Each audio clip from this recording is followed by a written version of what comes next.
Hey, Caitlyn, how are you? I'm so good. How are you doing? I'm good. It's really good to talk to you. What have you been up to? Let's see. I was just, filming another virtual live thing, just living my best Zoom life, playing with my kids. I can't complain. You know, it's interesting you bring up all the virtual things that everyone has to do now, because I was thinking about when you put your record out, which was March 13th. So it's been back a bit, but that was right when Corona started. So you never really got the full album release because everybody else was focused on all these different places. So as you've kind of re-released this record, to a lot of folks, it could be like the first time they've had a chance to even be exposed to the record. Yeah, exactly.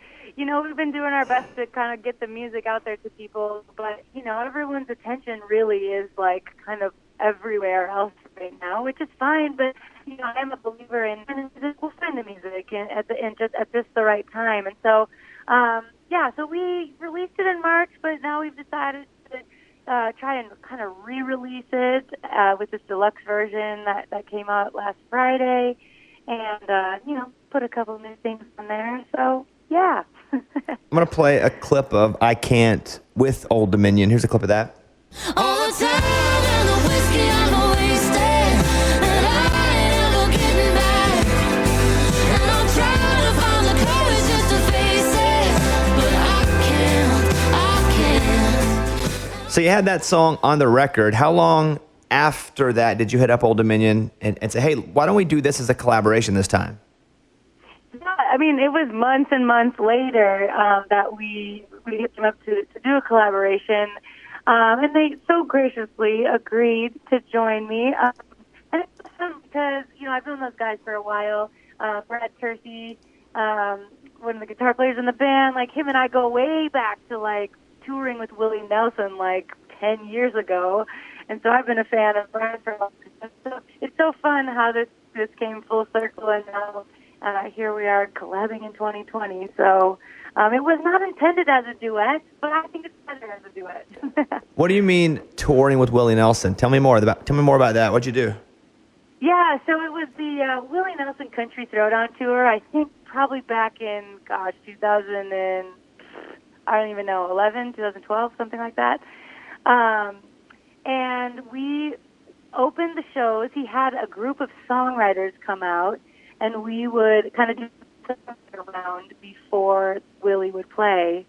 And it was kind of this traveling festival. There were actually 17 different acts on the whole tour, and and we played and all over the States. But from what I remember of the Willie Nelson tour, it was very, very fun. So. Here is, this is one of the new tracks on it. You did a cover of Fix You from Coldplay, and I want to play this right here.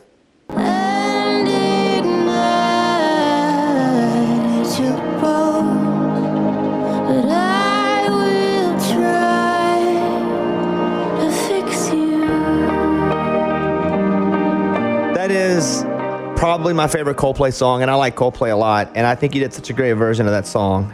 How many times did you listen to that song as you were listening to it to actually cover it, not just listening to it as a fan? And as you're listening to it to cover it, you're probably listening to it sonically a little different than you would the other way. Yeah, I mean, I started listening to that. Well, I listened to it probably a billion times when it first came out, and I saw Coldplay live back in 2005, and it still goes down in the books as one of my favorite live shows I've ever seen ever.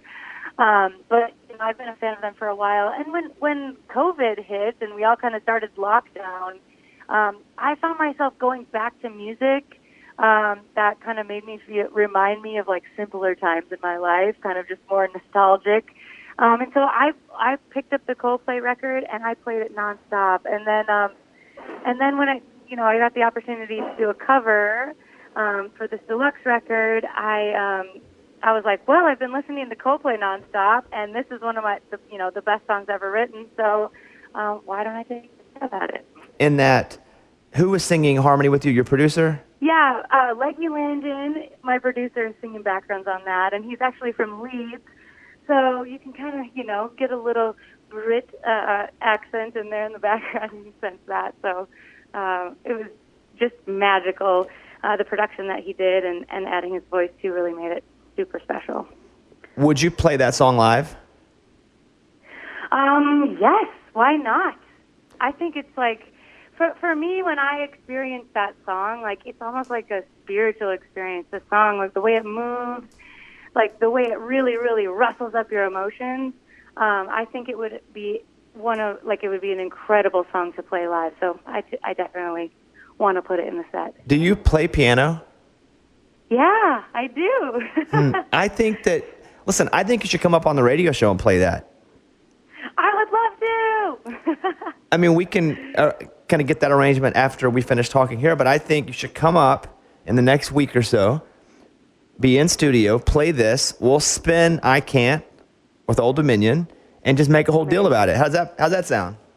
That sounds perfect. Yeah, nice. All right, so Mike, don't forget that. Got it. When we're done here, we got to line this up over here. Hey, so here's a question. You started writing Supernova between the births of your kids, Thomas and Lewis. I'm assuming that writing in a very transitional period was either extremely creative or not at all. Like, which one was it? Yeah. So, I wrote most of the songs on this record, Supernova, while I was pregnant. And I kind of joke that these songs kind of have like an extra vein of emotion because I think it was probably just the pregnancy hormones, like leaking out all of my feelings. And so for me, it was a really creative time. I have this songwriter mentor of mine that he kind of took me under his wing. His name's Don Schlitz. When I moved to town, he's a Hall of Fame songwriter, wrote like The Gambler and Forever and Ever Amen and When You Say Nothing at All, just some little songs like that. But one thing that Don told me that always sticks with me when I'm in the creative process is if you can't think of anything to write about, then you're not paying attention, which I love. Like, there's no such thing as a writer's block. Like, you just look around you, open your eyes, and kind of dig into what the heck's going on right there in front of your face. And so for me, this record is just digging into, becoming a new mom and seeing life move so fast, going through a lot of change of like what I would call personal excavation, where I was just kind of digging into my heart and my person and trying to become a better version of that. I tell a couple stories on this album of some friends of mine around me, and so I did my very best in this time to just pay attention to the stories and the experiences around me, and that's what you get with Supernova. Your youngest is 22 months. Do you refer to him as a 22-month-old, or do you say he's about to be 2 years old? I say he's about to be 2. Nice. See, that's why we get along. At that point. Yeah. Yeah. So are you going to do an album release for Supernova, the second version of it? Like, what happens now? Because we're still in Corona, but it's not like it was when it came out at first. That's a great question. I think we're all still trying to figure out, how to get the music out there. And so, we're trying to think of some creative ideas to get some, like, live stuff. It's still up in the air. It's still a little question mark, but we'll see. Okay, here's a song that could be, here's a question that could be a little too inside. But it's you and Old Dominion on this song, and it's not you and Matt Ramsey, the lead singer of Old Dominion. So my question is, even if it was just Matt, he's like, hey, I'm going to do it, but I have to do it as Old Dominion, or did he do it and everybody else do something like, play a tambourine in the background? Like, what was that situation? Yeah, and so we asked Old Dominion. I didn't, I wanted Matt's voice on it, but I didn't actually know, like, how much of the band we were going to get, like, who actually wanted to play. And so I guess when Matt brought the idea to the guys, like, hey, Caitlyn Smith wants us to hop on this track, from my understanding, everyone's like, well, I want to play on it. Can I play on it too? And so everybody in the band is in the track, which is really, really awesome. So they booked a studio day with Shane McAnally, and Shane kind of helped produce their end of adding their magic into it. So, I thought maybe I'll just get Matt on it. I don't know. Brad will play guitar. Like, I didn't know how many people how many of the band members wanted to play, but they all hopped in. That's pretty cool. It was awesome. Yeah, that's pretty cool. Yeah. I want to play a little bit of Long Time Coming. Again, this is from Supernova. Here is Long Time Coming. It's been a long time coming to the dark, dark night.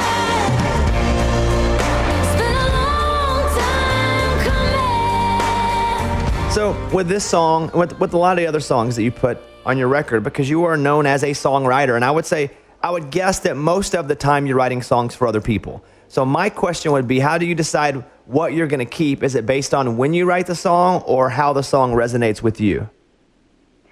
Yeah, I mean, usually if I have another artist on my calendar that day, I'm trying to dig out from them what they want to write about. But I kind of keep a running list of ideas and titles in the back of my mind, and so, you know, when I'm set up with just some of my songwriter friends, I usually pull those ideas out and say, well, what about this? And it's usually just more specific to my story.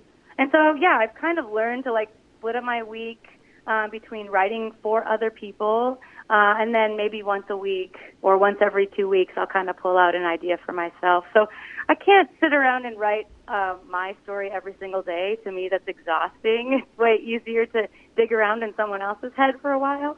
But usually I kind of keep my ideas in my back of my pocket.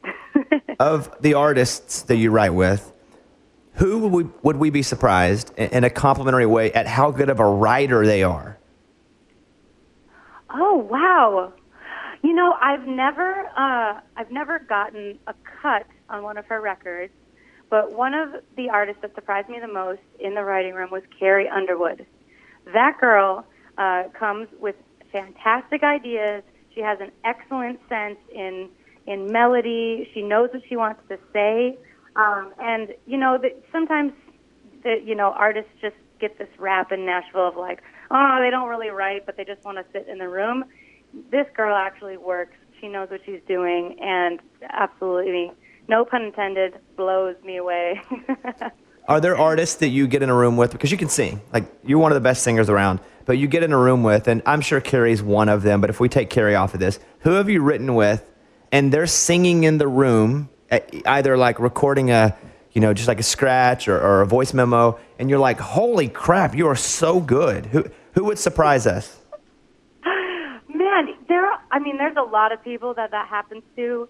My mind goes to Meghan Trainor, man. When she opens her mouth, it just sounds like a record, and she'll lay down a scratch vocal, or some harmonies, and I'll be like, wow, can we just put this out right now? That girl is absolutely incredible. So.